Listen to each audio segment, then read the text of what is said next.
Remember stone protectors? Stone protectors, don't you know? Oh, you don't? Well, I don't really blame you. Stone protectors, our stones of power. To keep it short, it was a bizarre attempt to turn troll dolls into an action franchise. If you want to learn more about it, I'm sure there are a few YouTube videos about it that you could watch. But not this YouTube video. This is about the video game for the Super Nintendo.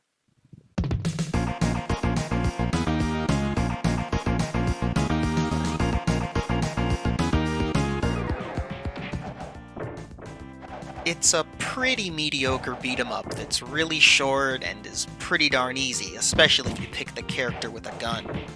It doesn't cost anything, it's not a special move, you just can shoot a gun. The game is even easier when you figure out the input for your character's instrument attack, which attacks everything on screen and doesn't even cost HP the same way other special moves do. But we're not really here for the gameplay, are we? There's one thing that I think this game does really well with its music. It's something that I haven't really seen any other game from this era pull off very well. For that, let's skip to near the end of this stage. Alright, this is the last wave of enemies before the stage boss. Pay careful attention to the music.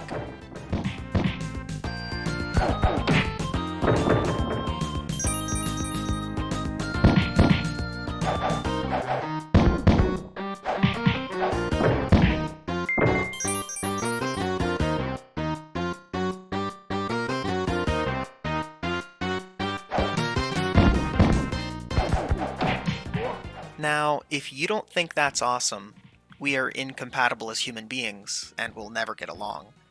The stage music transitions smoothly into the boss music, with no fade-in, at the appropriate time instead of cutting abruptly in the middle of a measure.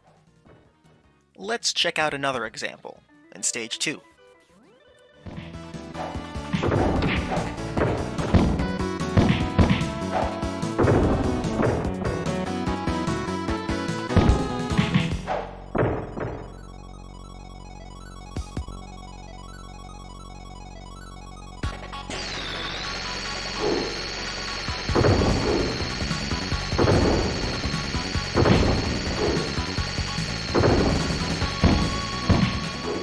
While you're at the final mob fight before the boss, the game will wait for the right point in the stage music to go into a little breakdown. Then when you're at the boss, it'll wait for the right time to go into the boss music and start looping from there. This is a pretty early example of dynamic music in a video game, especially when done in this way, where the music changes while keeping proper time. At that point in video games, this was a rarity, and it didn't become all that common until the 7th generation. And even then, I can think of a few games praised for their dynamic music that didn't always keep time like this.